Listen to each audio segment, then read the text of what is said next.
हिंदू धर्म में 33 कोटी देवी देवता पूजा कराए।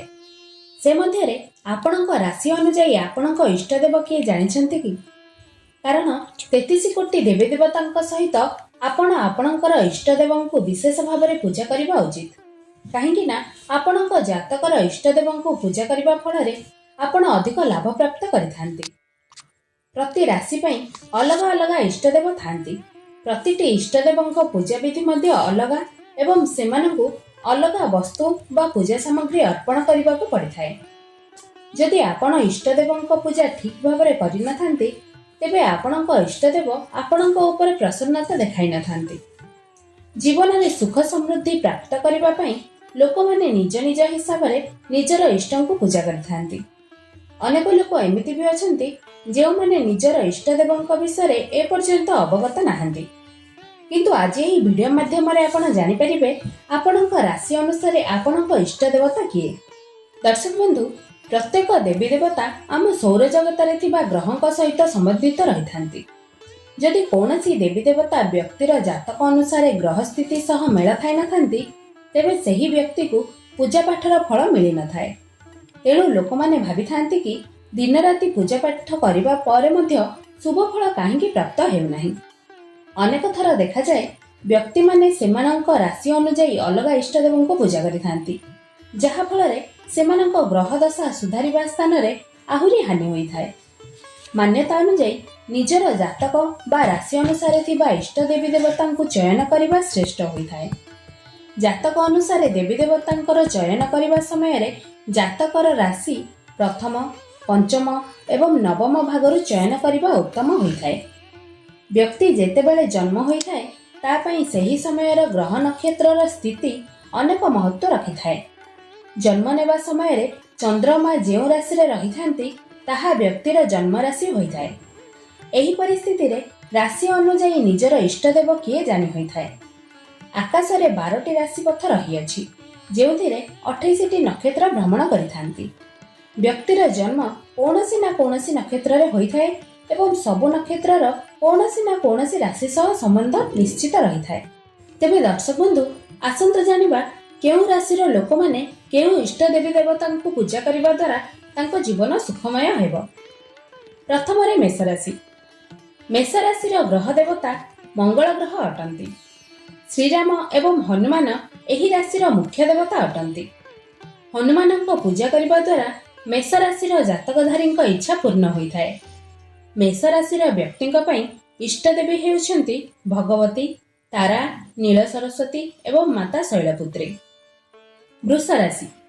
आपणक राशिर ग्रह देवता अटंती शुक्रदेव एवं मुख्य देवता श्रीहरि विष्णु।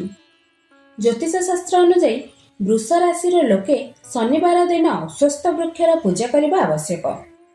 वृष राशिर कुलदेवी हेउछंती माता लक्ष्मी एवं षोडशी विद्या।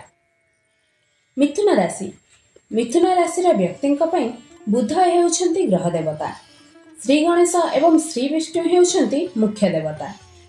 मिथुन राशिर स्वामी हेउछंती गणेश देव।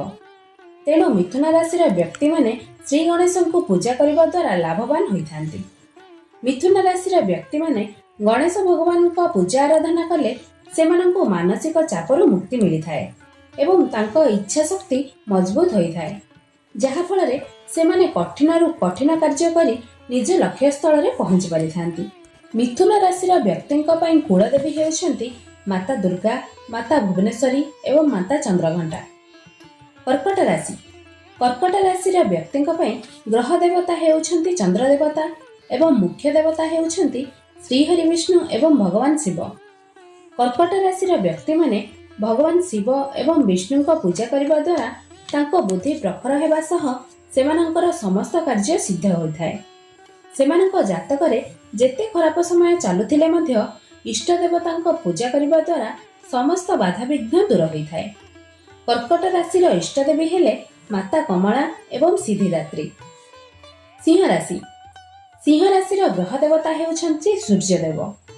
सिंह राशिर स्वामी सूर्यदेव होइथिबारु एही राशि पई इष्ट देव हेउछंती श्री हनुमान एवं माता गायत्री। सिंह राशिर व्यक्ति सूर्य देवतांको पूजा करबा उचित। एही राशिर कुलदेवी हेउछंती ମାତା ପୀତାମ୍ବରୀ ଏବଂ ମାତା କାଳରାତ୍ରି। କନ୍ୟା ରାଶି। କନ୍ୟା ରାଶିର ଗ୍ରହ ଦେବତା ହେଉଛନ୍ତି ବୁଧଦେବ ଏବଂ ମୁଖ୍ୟ ଦେବତା ହେଉଛନ୍ତି ଶ୍ରୀ ଗଣେଶ। ସେଥିପାଇଁ କନ୍ୟା ରାଶିର ବ୍ୟକ୍ତିମାନଙ୍କୁ ବୁଧବାରରେ ବୁଧ ଗ୍ରହଙ୍କ ଉପବାସ ରଖିବା ଆବଶ୍ୟକ। ଏହି ଉପବାସ କରିବା ଦ୍ୱାରା କନ୍ୟା ରାଶିର ଜାତକଧାରୀ ବ୍ୟକ୍ତିଙ୍କର ସବୁ କଷ୍ଟ ଦୂର ହୋଇଥାଏ। ଏହି ରାଶିର ଇଷ୍ଟଦେବୀ ହେଉଛନ୍ତି ମା ଦୁର୍ଗା, ଭୁବନେଶ୍ୱରୀ ଏବଂ ମାତା ଚନ୍ଦ୍ରଘଣ୍ଟା। ତୁଳା ରାଶି। ତୁଳା ରାଶିର ଗ୍ରହ ଦେବତା ହେଉଛନ୍ତି ଶୁକ୍ରଦେବ। ଶୁକ୍ର ଗ୍ରହ କଳା, ପ୍ରେମ, ସୌନ୍ଦର୍ଯ୍ୟ ଏବଂ ଆକର୍ଷଣର କାରକ ଅଟନ୍ତି। ଜାତକରେ ଶୁକ୍ର ମଜବୁତ ହେଲେ ବ୍ୟକ୍ତିର ଜୀବନରେ କୌଣସି ପ୍ରକାରର ଅସୁବିଧା ବା ବାଧା ଆସିନଥାଏ। ଏହି ରାଶିର କୁଳଦେବୀ ମାତା ଲକ୍ଷ୍ମୀ, ବ୍ରହ୍ମଚାରିଣୀ ଏବଂ ଷୋଡ଼ଶ୍ରୀ ବିଦ୍ୟା ଅଟନ୍ତି। ବିଛା ରାଶି। ଏହି ରାଶିର ଗ୍ରହ ଦେବତା ହେଉଛନ୍ତି ମଙ୍ଗଳ ଗ୍ରହ ଏବଂ ମୁଖ୍ୟ ଦେବତା ହେଉଛନ୍ତି ଶ୍ରୀରାମ ଏବଂ ହନୁମାନ।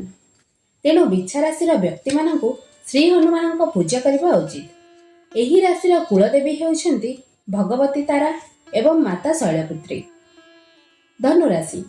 ଏହି ରାଶିର ଗ୍ରହ ଦେବତା ହେଉଛନ୍ତି ବୃହସ୍ପତି। ଧନୁ ରାଶିର ମୁଖ୍ୟ ଦେବତା ହେଉଛନ୍ତି ଶ୍ରୀ ବିଷ୍ଣୁ ଏବଂ ମାତା ଲକ୍ଷ୍ମୀ। ସେଥିପାଇଁ ଧନୁ ରାଶିର ବ୍ୟକ୍ତିମାନଙ୍କୁ ଭଗବାନ ବିଷ୍ଣୁ ଏବଂ ମାତା ଲକ୍ଷ୍ମୀଙ୍କୁ ଇଷ୍ଟ ଦେବତା ମାନି ପୂଜା କରିବା ଉଚିତ। ଏହି ରାଶିର କୁଳଦେବୀ ହେଉଛନ୍ତି ମାତା କମଳା, ମାତା ଲକ୍ଷ୍ମୀ ଏବଂ ମାତା ସିଦ୍ଧିଦାତ୍ରୀ। ମକର ରାଶି।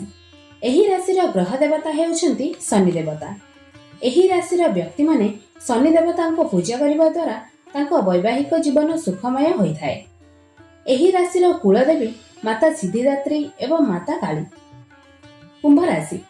ଏହି ରାଶିର ଗ୍ରହ ଦେବତା ମଧ୍ୟ ଶନିଦେବ।